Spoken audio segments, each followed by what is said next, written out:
Have you been enjoying the adventures of our characters in Rumble Squad and Serviceable Plots? Or getting into the nitty-gritty rules for 5th edition? Support us on Patreon. By contributing as little as $1 a month, you'll get to hear exclusive content and updates before anyone else. Our higher-level patrons get access to DM's notes, outtakes from our episodes, and even a chance to add an item or NPC to a D&D Raw episode. Yes, you can hear our silly, out-of-character shenanigans, and even cause some of your own by influencing the story. Our producer tier patrons listen to our audio before anyone else to give feedback and shape the final episode. We want to give a special thanks to our producer tier patron, Matt Fry, for serving as a producer on this episode. We also want to thank our adventurer tier and above patrons for their support this month. So thank you, Feral Joe, Grimfuse, and a Linux fan. To join this list of outstanding people, go to patreon.com/DNDRaw. By joining our patrons, you enable us to dedicate more time to creating episodes. And if you're not able to support D&D Raw on Patreon, we would love it if you leave us a review on iTunes or wherever you listen to podcasts. Thank you. Next week will be Rumble Squad, Episode 23. Join us now for Serviceable Plots, Episode 23. Get out of your own head, Dingus. With me today are the following players. Hi, I'm Bethany, and I'll be playing Belinda Walsingham, the half-elf awakened mystic. Hi, I'm Adam, and I will be playing Akiva Khonshu, the Shadar Kai Hexblade Warlock. Hi, I'm Mike, and I'll be playing Scriv Waitcliffe, the human mastermind rogue. Hi, I'm Giuseppe, and I'll be playing Valen Blackwater, an Azimar monk paladin.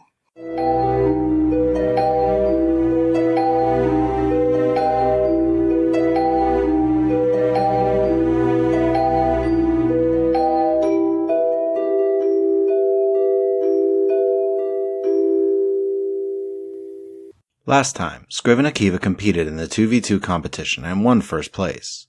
Then, while Valen was conversing with his old friend Armand, Belinda took Scriv and Akiva to meet up with a sketchy artificer contact of hers that may have some information on the amulet from the ruins of Silverkeep. The artificer, Zalvador, promised to acquire useful information. However, the party would have to collect the schematics for a bracelet that was said to be in development by some artificer working for one of the noble families of Orenthal. After agreeing to terms, the party then prepared to head to the Cataclysm tournament. You find a pretty good crowd around the area, lots of different tables set up on a very large platform. I'm gonna be honest, I did not expect this many people here for a board game tournament. There's not as many as there was for the fights. On this raised platform, you see this male half-orc kind of organizing things and pointing people and looking at a clipboard that he has. Belinda? Your dad is at one of the tables. Yeah, I will go over to greet my father. Belinda, is your friend Scriv all set, ready to go? You talked me into coming to play. I'm excited to go against him. Are you gonna leave your ego behind if Scriv beats you? Please. If he can beat me, I would be so happy for him. I mean, I'm not going to hold anything back against him. Of course, he needs to beat me off of his skill, truly. He honestly wouldn't want anything else. Yeah, he likes a challenge, and I know even if you're a little rusty as you claimed, I know you'll do well. I'll have to give it a try. This is always a lot of fun. Test your mind against another. Well, good luck. Thank you. I'm just excited to get it started. You know, jitters right before the game. Alright, well, I think Scriv's checking in. Kiva, you want to go find a place to sit? Yeah. We'll swing by Scriv, who's checking in, I guess, with the half-orc. Yes, I know the difference between a Gertis and a Thovin. I'm sorry, just, we need to make sure 100%. They did that when I had to sign up, too. Yeah, well, we may make sure the person that signed up is the same person that's actually playing. Guessing an incident happened? It was a few years back. Someone wrote in their name, they came in, and they talked about it, and then they were busy doing something, so they tried to have someone else take their place, but they had no idea how to play the game, so... Table 17, down that way. Right, yeah, okay. Okay. This is going to depend on a little bit of what you want to do. Basically, each round will be 3 different rolls, and you can choose what you want to do. A sleight of hand, but that could get you in trouble, or an intelligence with proficiency. So, essentially, there are 4 different types of gambits. Offensive, defensive, bluff, and testing. Yes. Then there's no material loss, light loss, or all in. Okay. Opening move as you sit down across from this halfling. What side am I on? Roll a d10. 2. You're on white side. Okay, I'll open with a Belgrade Gambit. which is mostly laying out a front line of pikemen. Go ahead and roll either intelligence with proficiency or sleight of hand. Intelligence for now. 10. You see in the initial focus, you are starting to get defensive. He goes into an offensive maneuver, focusing on Zane's glory really early on, and starts to break through a lot of the defenses that you have. I want to counter with a Gertis's Blessing. It's a defensive gambit. It should get me some space, but that requires for me to get out my Gertis, which I don't have on the board now, which means that I'm going to need to use Sleight of Hand. Roll sleight of hand. 14. You are able to slip the Gertis onto the board, having to seem it just appear in your hand when you reach into your bag. And you are able to get a bit of space between the initial onslaught of strikes that the halfling had done to you, and you have a bit of breathing room now. Grim Sacrifice. Still defensive, but I'm putting my pieces on the line and hoping to draw them out. That's going to be an intelligence check. That is a 21. As you begin Grim Sacrifice, you notice an opening and an initial bluff that the halfling tries to do, but it completely decimates his tiles, giving you a clear shot at Xanath, Final push. taking the board. Yeah. There's no way he can stop you. You're able to take his Xanath piece and win your first round. So, in your next round, you are coming up to a dwarf. You did see Roland won his match. How easily did he win? Rather quickly. Scriv, roll a d10. 2 again. Then you are white again. Okay. I'm going to open up with an Apocalypse attack. Offensive, all in, see if maybe I can cause them to panic. Roll your int check. That is an 11. You're able to catch them off guard, though, start to press lose a lot of their tiles very fast, but they're trying to holding you off a bit. They put up a very strong defensive Olar's castle to try and hold you off. You press them quickly, but they definitely seem like they were going for a defensive stance from the get-go as well. Yeah, and I need to disrupt that. If I'm able to pull out a Perrin, I might be able to get past the front line and put them in checkmate. Gonna be a sleight of hand. That it is. 23. A Perrin appears on the field, and in no time you have a clear shot and are able to take the board. Hey. Not even needing the third roll. That was that was very aggressive for Scriv. I think he went for the shock and awe tactic. Yeah, I guess he was trying to see what his opponent would respond to. Roland moves on, but he is not facing you yet. I give him a little bit of a smile and a wave. Smiles and waves back. Next challenger against you, Scriv, is a half-orc. Not the half-orc, but a half-orc, who comes up and is ready to go. Roll a d10. 4. White. Still white. Can I do insight to see if maybe I can tell what he'll go, whether offensive or defensive? Go for it.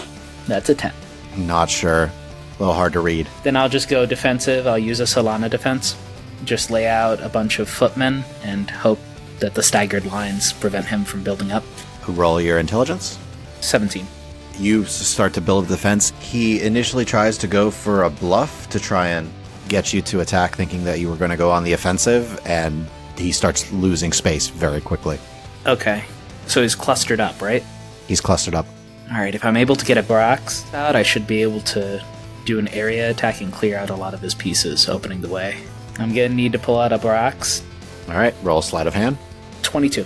Again, Scriv just finds the piece he needs, and you clear about half of his tiles and have a very weakened space. He is going to go on an offensive against you. He's holding. I'm going to try an accelerated dragon. I cleared out a bunch of units. He's going on the offensive. If I counter with my own offensive, he should be overwhelmed. That's an 8. But he rolled a nat 1. Oh! So while you initially were focusing on the defensive to try and finish him off, he thought you were going to go in a different route and defended the wrong spot as you pushed through and took out his Enough. So this is the semi-final round. Okay. So you are going up against Roland. This is the only way it could be. He sits down and he goes, well, I'm really glad you got this far, Scriv. I've been really wanting to see what you can do. Yeah, it's been a good set of games, and I want to see what you're about. And leave to Akiva, this is the worst trash talk I've ever heard in my life. Even I ain't trash talk better than this. Roll another die, just for the 50-50 shot. I'm Draconic side. Accelerated Dragon. Immediately go on the offensive. Okay. Roll your int. Oh no, Scriv's panicking. 9. You immediately go on the offensive, but he just shatters it. You basically are hitting a wall. He is putting up his Grim Sacrifice off the get-go, and you're just not getting through. Can I lean over to Belinda? Can you send him a message? Get out of your own head, Dingus. Okay, I will do that. I will telepathically say, from your good friend Akiva, get out of your own head, Dingus. Akiva, I think I got it right. I think it was spot on. Take a moment, recenter, see if I can get a read on Roland. Okay, roll your insight. 18. Studying him, he's smiling the whole way through. He's focused. You can tell he's definitely going for an offensive off of one of the sides. I need to draw a Dragonborn so that I can put down an Olar's castle. It's going to be a bit overly cautious, but he has me on the ropes right now. All right, roll your sleight of hand. That's a 13. He is pushing you back. He is still able to get the pieces he needs through, but he's quickly, just overwhelming you and focused on that side, and he's holding the line there. He hasn't pushed through your defenses yet. Okay, I'm going to have to do a Grim Sacrifice and see if maybe I can pull something out. And that is a 10. He nat 20'd. Oh! Yep. Just a clean sweep. As you build up the defenses, he hits in the corners where Grim Sacrifice has... It's the weakest part of the line. He just happened to have positioned himself just right to be able to strike and open up to yours enough. And that's game. You see him, wipe his forehead a bit. You really challenged me there, Scriv. That was a good match. That's pretty polite of you, Mr. Roland, but... You got to the semifinals, Scriv. That's not polite. You're good at this. Keep it going. Thank you. And I will gracefully step off the stage. And he says, I'll see you later then. Yep. I'm going to lead over to Akiva. Maybe we shouldn't have said the Dingus thing. Well, that's the problem. Even I notice it when we play Cataclysm. Sometimes he gets too caught up. Roland dominated in the final round. But isn't it better to lose to the winner than to lose to the runner-up? I'm in 3rd place? Yeah. So that's something. Pretty good. Yeah, alright. So, does Scriv join us? I'm probably waiting until the competition is done. I watched the game, though, so... You watch Roland clean sweep. It seemed like there's no competition in the final match as he just dominates it. Why did he ever stop playing? We make our way down to Scriv, by the way. What must it be like? Just to win so handily, to just see your opponents and their moves and know the exact counter. I think you could definitely get to his level. I think you got way too hung up on your nerves. Maybe. You did a good job. You did real good. 3rd place out of 40 contestants? Yeah. Plus, let's be real here. From where we were sitting, you should have been 2nd place, considering how easily he swept the floor with 2nd place. I don't think that's helping Akiva. I'm a little disappointed, but it doesn't bother me as much as I thought it would. I mean, even Elizabeth was good, but not that level. Not many people are that good. I have a new goal. Return next year. Yes. I think that's a worthy goal. He's a good challenger, and I think he'd enjoy the game. I'm gonna go congratulate him. Is he surrounded by hordes of adoring geeks?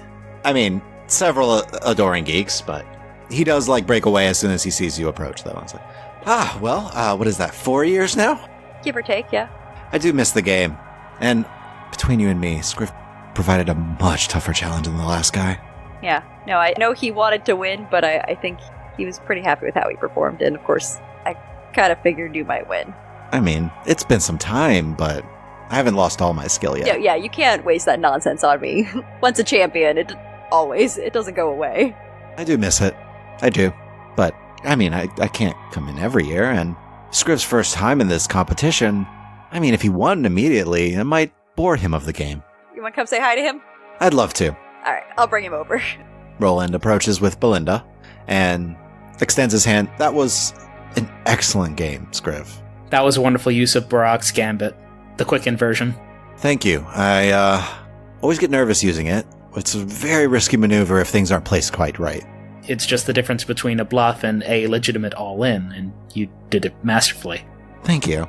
I'll be back next year, and I'm going to try and beat you. I look forward to it. He is smiling ear-to-ear smile. Yes, I'm grinning. Alright, I guess we'll be seeing you for dinner shortly.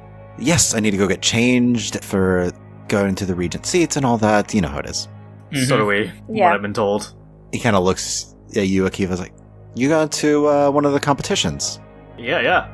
Did you win? Yes. Excellent! Doesn't he look like he won?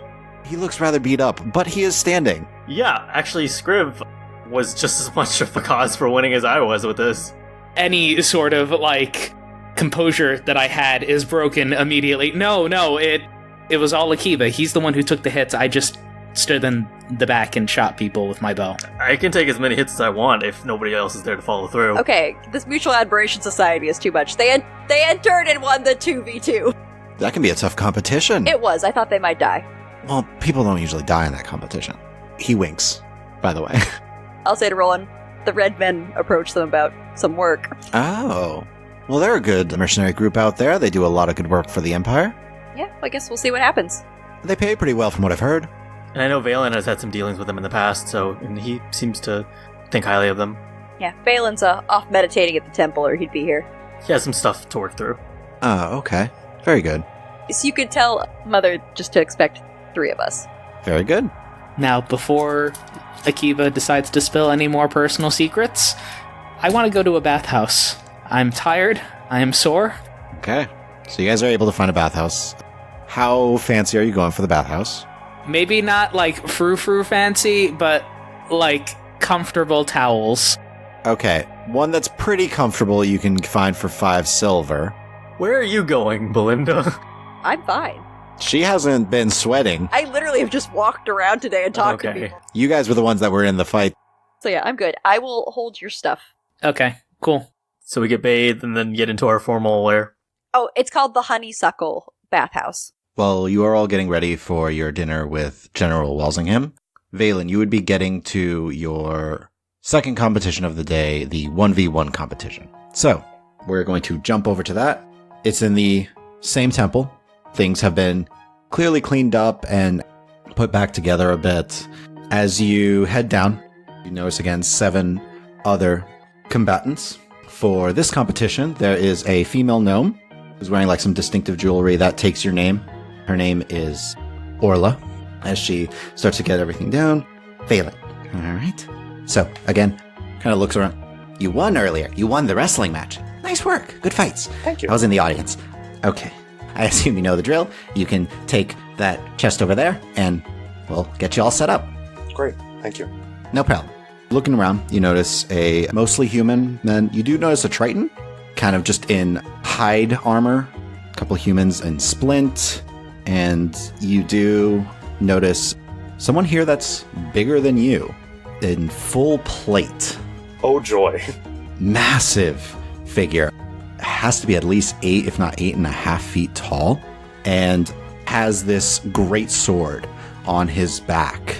You know, it's by the cross guard, kind of a red, almost eye-looking symbol, but beefy, and the armor looks impressive and pretty shiny, like it hasn't actually been used a lot.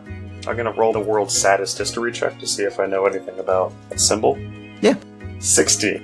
The only thing you can know about that symbol of the eye is from the god of the orcs, Obrus. Interesting. So you are going up against the Triton. He's got a chain shirt and a shield and spear. As you are prepared, you are escorted to the arena. You are the second match. You did see in the first one a half-elf face off against this human in hide, and the half-elf won with a dual-wielding fighting style that he had. Okay. You notice, since the moment you entered, the figure in plate just kind of watches you most of the time. It seems like he's sizing you up. Well, that's not uncomfortable at all. Okay. As you are called out to your match, you square off against the Triton. The gnome comes up and just says, "It is till unconscious, till you tap out, and that's about it. Everyone understand? No killing, non-lethal only. Ready?" Ready. Triton just smacks his shield with his spear and gets into a stance as he prepares it. And fight! I'm just gonna go in with an exploratory smack with the quarterstave. I will go in two-handed. 24 to hit. Yeah, that definitely hits. 7 bludgeoning damage. Okay, you move in, closing the gap, and take a swing. He tries to bring his shield up, but you smack it down, and slam the bottom of the staff into his chest. He coughs up and takes a couple steps back. I will follow up. I will try to snap a kick to him. Another crit for 7 damage. So with a quick hit from the quarterstaff, as he kind of stumbles back, you close the gap, bringing your foot up and slamming it down onto his shoulder and neck, and he just crumbles. Wow, okay. So yeah, after a couple of those quick strikes, the fight is yours. Look at the staff. Look at him. Consider using the staff more often. A few herbalists kind of come in and just check him over, and they say he's good, he's stable, and you are again Valen, the victor of round 1. You are escorted out. As you come back in, you notice the plate figure kind of stares at you as you walk back in. Really not feeling strong positive vibes from that. But he walks out into the arena and you watch the fight. You notice, though, the plate figure doesn't draw his sword. He just brings his fists up and slams them into his opponent. In a few rounds, his opponent just goes down. Gonna divine sense it. You don't get fiend, celestial, or undead, and you don't get consecrated or desecrated. Cool. General negative vibes I can handle. As he kind of comes back up, walks a bit closer to you, and just says, I hope that you win your next match. I'd really like to see what you're capable of. I'd absolutely like to pit myself against you if given the opportunity. I'll do my best. The figure, by the way, is covered head to toe in armor. You just notice kind of through the helm he's wearing these bright blue eyes. He walks off into the corner. So, in your semi-final match, as you are called up, you see this half-elven, dual-wielding figure step into the arena with you.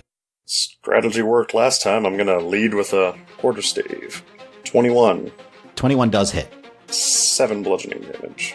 You move in first again, closing the gap, and slam the staff into his leg. He kind of like stumbles back a little bit, both blades drawn, ready to go. I'll just go for the follow-up. 23. 23 hits. 7 damage. As he kind of stumbles back off the initial strike, you follow it up with a quick kick to his chest and push him back a little bit. He recovers quickly, is breathing heavy, but he goes in for 3 quick strikes with his blades. The first one you deflect. The second one kind of smacks your side with the pommel of his blade. 6 points of bludgeoning damage, but as he comes in to do an overhand strike, you catch it with your quarterstaff and deflect it. Yeah, I'm gonna just take the quarterstaff into both hands and go for a bonk on the head. 22 to hit. 22 hits. Big damage, 9. And bonus action, try to go for the shins, maybe. That's only a 15. As you go and kick, it catches in the arm and he kind of like shoves it aside and goes for his 3 strikes again.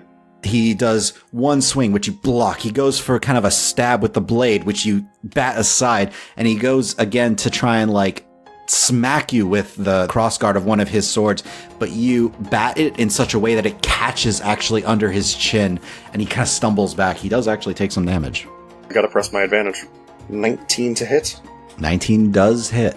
10 bludgeoning damage. Nice. How do you want to do it? Let's just say I take the staff and swing it behind his knees and send him down head first to the ground. Quick, behind, you trip as his shoulders and head kind of smack into the ground hard. He just like lays prone, not moving, breathing, as Herbalist comes up and quickly make sure he's stable, give the thumbs up, and again you hear, Valen is the winner! As you come in, the plate figure just kind of says, I was not bad. Well, let's see how you fare against your next opponent.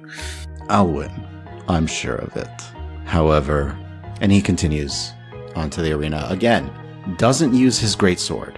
You do notice the half-elf gets a lot of hits in, but as the plate figure gets some solid hits in, the half-elf just goes down in 2 heavy punches. Walks back off. Well, I guess it's me and you now. Are you ready? I'm ready. Do you need any healing? I'll be fine. I want to fight you at your best. Are you sure? I mean, I'm a little bruised. I think I'll be fine. If you wish. He walks out, steps into the arena, faces off against you. Right before the gnome comes up, he just goes, I'm curious how much Eshenai's backing you. and squares off. That throws me for a loop. The gnome at this point is like, are you ready? I'm ready. She starts to run off, and he just looks. I suppose you should know my name before I beat you, but Mavic Thule. Mavic, it's a pleasure. When you, regain consciousness, I want to make sure you remember. I'm just gonna square off. He just holds his stance. I'm just gonna probe him. I'm going with the, center of mass with the quarterstaff. 24. 24 hits. 11. You move in and take a swing, and it hits him in the stomach. He kind of jerks from the blow. As we'll go in for just another kick. 23. 6 damage. And you kick and kind of push to give yourself a little bit of distance. And he takes the hit and just looks at you. You kind of see, like, pity in his eyes. Is that really all you've got? We'll give him the Matrix. Come here. Very well. Takes a couple of steps and takes his first big swing, and it hits. You take 19 points of bludgeoning damage. Oh boy. As he slams in, and you just feel this pressure in your side as he pushes you back. He hit you with just more force than he really should have been able to. And you see him like he gets ready for another hit and just, really, Valen, show me what Eshonai can do. Show me what she's given you. Cast Heroism and Define Favor. Go for it. So I shall. He doesn't do anything on his turn. Great. Cool. Just throw the stick down, and I'm gonna go lay into him. 19. You swing, and it deflects off his armor. I'm gonna just go again. It's a 20. You swing, and it bounces off the metal. Is that really all? He's just not doing anything on his turn, so... I'm going to use Radiant Consumption.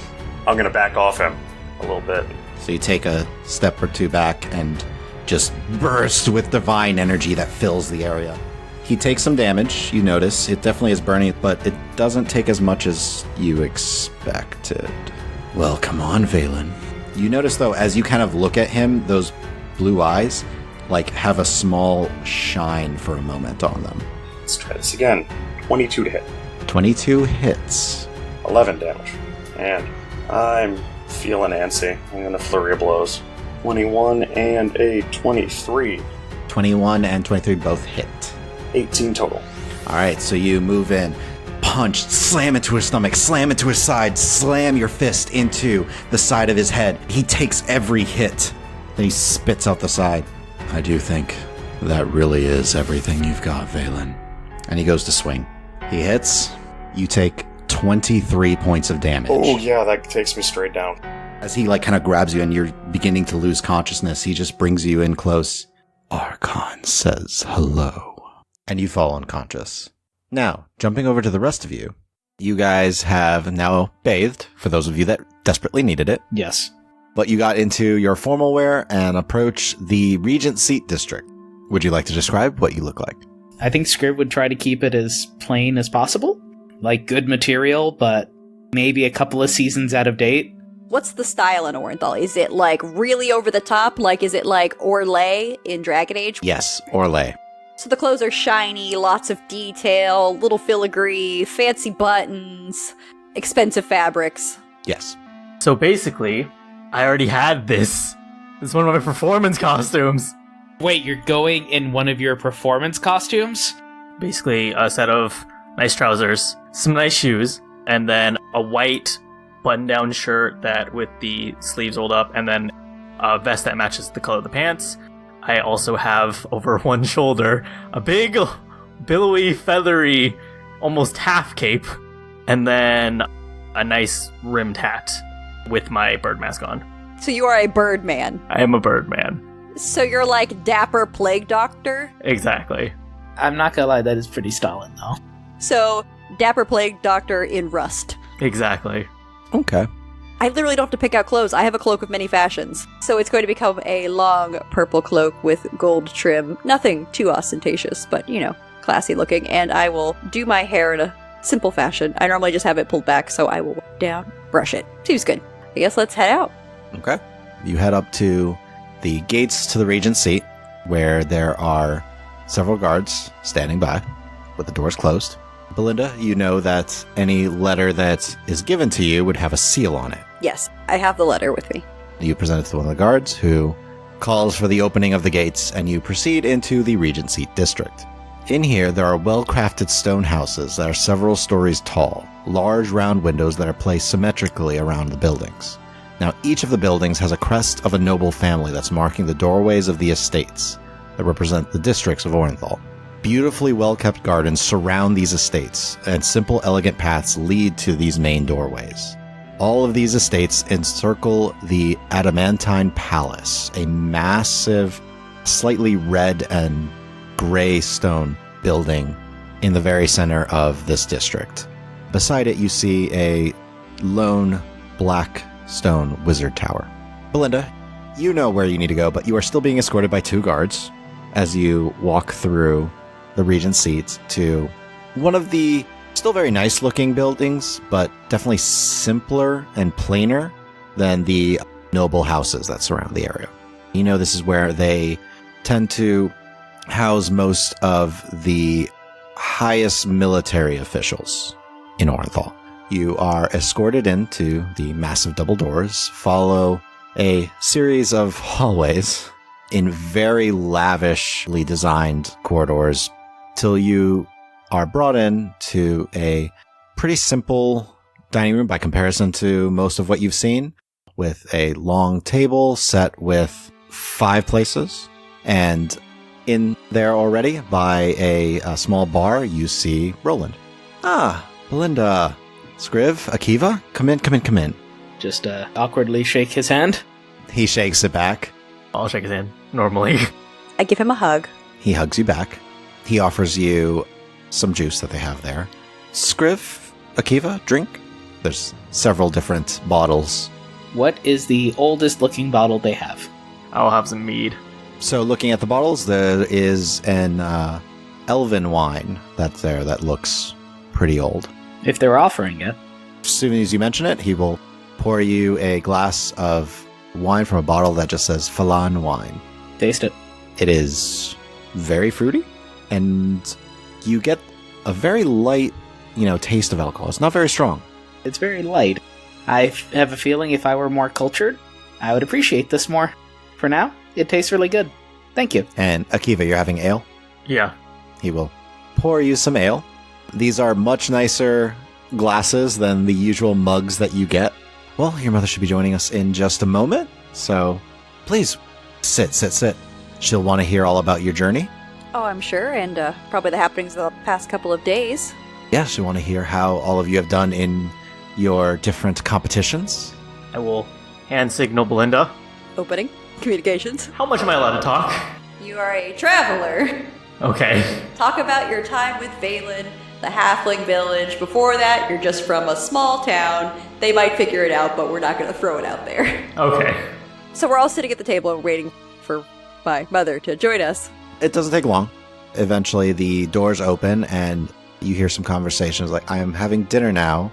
If you'll excuse me, I will be back momentarily. And in walks in a human woman, just shy 5.5 feet tall, short, straight brown hair, shaved on the left side with blue eyes, with smooth almond skin and a fairly muscular build. Currently, she is wearing a very finely crafted plate with some royal colors of the silver and red. Belinda, how are you? It's good to see you. I am well, Mother. Thank you for inviting us to dinner. Of course, think nothing of it. These are your friends? Yes, this is Scrivener Whitecliff. Hello. Scrivener, pleasure to meet you. She extends her hand to shake yours. I try to gracefully shake her hand. She has a very firm grip. I do not. Thank you. The pleasure is all mine. Please, any friend of Belinda's. And you know his father. Paladin Whitecliff, of course. He's done an amazing work for us out in the Eastern expansion. Yes. How is your father? He's doing very well. Haven't spoken to him in some time, but it's good to hear. Yes. And this is Akiva Khonshu. Hi, nice to meet you, General Walsingham. Shakes her hand. I will say, Akiva is a performer. He does street magic. Ah, well, no need to do that. In here, please, feel free, relax, take your mask off. It's hard to eat with a mask on. Oh, look at Belinda. She immediately looks to you, Belinda. Is there a reason he would not take his mask off? He prefers to remain anonymous in that sense. Just operate with a name. Belinda, she gives you another look. Slight eyebrow raise, like, really? Performers. I've been told I can be a bit eccentric at times. Please, sit. We should have the dinner brought in just a moment. She sits, and... So, I hear that you left the Empire, went to Amaran. How were your travels there? Well, overall, I thought the city was nice, and we enjoyed seeing the sights, visiting Arborshade Academy. Yes, and how was that? Anything of interest there? Out that way? There was a bit of a to-do one night. Indeed. Some undead arrived, but it was quickly dealt with. They're very efficient. Glad to hear that. There has been an increase in undead activity to the south and to the southeast. I'm not sure why, but... Yes, the constable of the city, Constable Marsk, I don't know if you've heard her name, but I was hoping you would have. I thought she was extremely professional and perhaps could be in a larger role. Marsk? Olga Marsk. You recall her grandmother? No, I don't call. Should I? Her grandmother was in the city. She was actually under the service of the Vremer Empire for some time. Captain of the Guard. Oh. She was relieved of her duties and eventually left. Was there some sort of scandal? There was belief that she allowed an incursion into the city. Now, if I recall the proceedings that happened after that, she was found to not be completely of her own mind. However, the concern was, of course, that someone who could have their mind controlled in such a way should not be put in charge as Captain of the Guard. Whatever happened to her? That Marsk left Orenthal. Beyond that, I'm not sure where she went.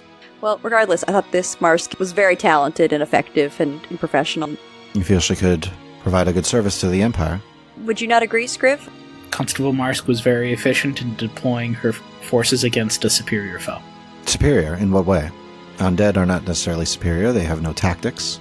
There appears to have been someone coordinating the attack. Furthermore, they were attacking suddenly. It was an ambush. How do undead suddenly attack a city? From the water. They rose up. Were they raised by a necromancer? Is that who's leading them? Unsure. They had a number of spellcasters with them, so it's definitely possible.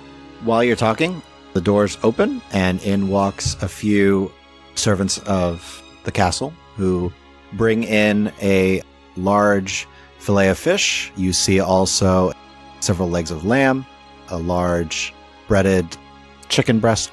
Many foods are placed on the table. Plates are placed before all of you. Were you expecting more people than just us? No, I simply wanted to make sure that you had whatever you wished before you. Thank you. I haven't seen you in some time, Belinda. It's true. It's been a while. Indeed. So, this attack occurred, and this Constable Marsk was able to repel it with great haste. Yes, she was very effective in coordinating and in directly attacking the threat herself where necessary. Would she have any issues of moving over to the Vremer Empire? As of right now, Amaran is not part of the Vremer expansion. No, but I think her loyalty was to her job, not to the city. I will see into this, Constable Marsk. We're always looking for good commanders. I think your time will not be wasted, and I appreciate it. Absolutely. I'll look into her myself. Hand signal. Yes, opening communication to Scriv. Do we talk about Zolas? I think we have to. When we were hired, we were told to keep it under the table. She's going to ask why we went there. If she does any digging, they're going to find out. Especially if she talks to Marsk. Yeah, I think we should go ahead but we can downplay our role in uncovering the information he had. Oh boy. Alright, let's try to downplay that. Okay. So, we actually were on a job going to Amaran. And what job was this? Some sort of escort mission. Anyone of import? Oh, he was this alleged pirate named Zolas, but... Really? Yes, but he just appeared to be a mundane ship captain. Interesting. And you were escorting him where? To Amaran? From Amaran. From Amaran. Yes, to here. So, a ship captain from Amaran who is alleged to be a pirate is now currently in Orenthal. There's no concern of that? Looks at you, Belinda. No, I don't think so.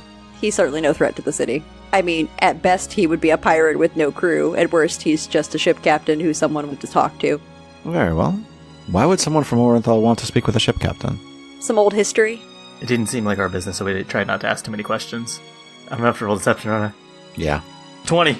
So, Akiva, Yes. what sort of entertaining do you do? A bit of song and dance, if you will. You dance. What sort of dances? A bit of blade dancing, while at the same time, I know a bit of formal ballet. Fascinating. Where did you learn? Halflings. I stayed with a group of halflings for quite a while. Where was this at? The town of Brittle Hollow. Oh, that is within the Vremer expansion. northwest of where we are, I believe. Yes. And then I traveled for a while with our other traveling compatriot who isn't here at the moment, Valen Blackwater. Valen Blackwater, I've heard of him. Yes. Oh, you really have heard his name. He goes around. He has worked with the Red Men several times. His name's been spoken of on occasion. Oh. Done odd jobs here and there. Surprised you had that information so readily on the top of your mind. She just smiles a little bit as she looks at you, Belinda. How long has she been watching us? No, just interesting. I know a lot of names pass in front of you on reports and such, so I just wondered if there was anything particular that had caught your eye. He's just been around for quite some time, doing odd jobs here and there, occasionally dealing with undead, from what I've heard. He does do that very well. Supposedly she kind of like closes her eyes for a moment thinking, paladin, I believe? Yes, yeah, he does follow a deva. Interesting. But he is, you said, away for now? He's off in contemplation. And what of you, Akiva? What brought you to the Halfling Village? Sort of wandering. I got displaced from my family for bandits, but that's where I ended up. Bandits attacked your home. He doesn't like to speak of it. It's a very emotional subject for him. My apologies. Where was this at, might I ask, Akiva? Were you from the Vimmer Empire? Mother, please. My apologies. The mask is disconcerting. That's understandable. I've been told it's a coping mechanism I have. We grew up with another family, the Dons. They were a farmer over in Brittle Hollow. Don't give her any more details. Details lead to more information. Information leads to uncovering lies. Keep it general, not specific, and just be sad. I don't know the Dons, but I apologize that I've been interrogating you. It comes with the territory. That is what I assumed. But please, your journey from Amaran then was pleasant? Uneventful? Well, we did stop by Veripol. Oh, yes. How was your time there? With the White Cliffs? It was very pleasant. Yeah, I thought it was lovely. We went to see a show. It was awful. Was it... And she looks over at Akiva. No, not Akiva's show. Ah, It was a local actor named Vistan. I have never heard of this Bistan. He's a hack. So he's not leaving Veripol anytime soon. Excellent. Sad for Veripol, yes. Just, if you hear someone talking about one of his shows, be sure to correct them on their taste. He sounds the type that his hair grows through his hood. Quite. I'm having some of the lamb, by the way. What is Akiva eating? The lamb. What is Scriv having? Soup. There's fish! I will try it. So, Father, did you tell Mother about your shocking win at Cataclysm? Well, I mean, shocking, yes. No one expected it. And she's like, yes, your father did regale me with the stories of his victory. Scriv also competed. Yes, you competed against Roland, I heard. Did admirably. Yeah, but I still have a lot to learn, tactically. You're a strategist of sorts. For games, yeah. Roland is always looking for a challenge every so often in Cataclysm. I'm sure the two of you would get along quite well with that. Yeah. I'm looking forward to trying again next year. He's been playing a lot of people around the country. Really? What sort of people have you been competing against? Associates of my father. Just people that he met that knew how to play the game. Really? So you've been playing some skilled competitors. That's impressive. Yeah. Just step by step to improve. So, how have things been? Busy, as usual. Let's say anything of interest that I can discuss. Well, with a festival going on, we've had to extend hours for most of the guards moving around. Most of them are on duty, not many are off duty at any given time. Making sure that the brawls are staying within the arenas and not in the streets. That's been rather difficult at times. Have a few forces down in the low hills to make sure nothing gets out of hand there, though most of the competitions are happening in the Gold Pill Gardens. Yes, we're keeping things ordered, well-maintained. I'm proud of what our forces are doing.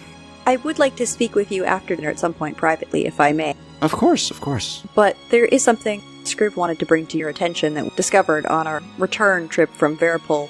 I'm going to finish my very nice glass of elven wine. While we were traveling, we came across a cavern that was just in the wilds, and we investigated because we heard a scream, and in our investigations we found that there was a laboratory that was being staffed by a press gang. We managed to recover one of the people who had been impressed, and I was just wondering if you had any influence on perhaps sending guards to investigate further. Where is this laboratory? Exactly. At this point, Scriv is nervous enough that he will probably start sketching on whatever piece of paper is available. If you start looking around, she reaches into a pack she has and pulls out and starts looking through some paper and hands you one that's blank. I begin sketching out an area map. She'll take a look. I have some forces sent out that way. And then this press gang, do you know anything else about them? Where they operate from, where they're based out of, any information at all? Hand signal to Belinda. Do we tell her about the Whispered Ones? No, not in front of my father. Wait, what? We have the name of the guy. We know where their operations are. That's what they really need. The Whispered Ones thing I think is totally secondary. They're just the people providing the exploited people to, be experimented on. I think that's good. So, we don't tell them about the Whispered Ones, but we do tell them about the location. Okay. The leader of their operation is a man named Branham, and the base of operations, as far as we know, is located here, and I'll make a mark on the map, in a place called... Chorton's Ridge. Thanks. That's a river town. Branham Torin is what the girl... It was a young girl that we rescued. She's currently staying at the Temple of Adar, recovering, but she was able to provide us this information. If you could provide... if it's not too much trouble. This is very important. Yes, of course. I don't want any of these press gang anywhere near the Empire. None of us do. It's despicable. I feel like I have heard the name before. I think he was mostly running the gang out of Amaran for some time. The reports were sent out of him once he left there, but Chorton's Ridge. I'll speak with who I need to get some soldiers sent out there, search the area, see if they can find anything. Thank you. We are willing to help in whatever way we can as well. You probably have better information and sources than our single person.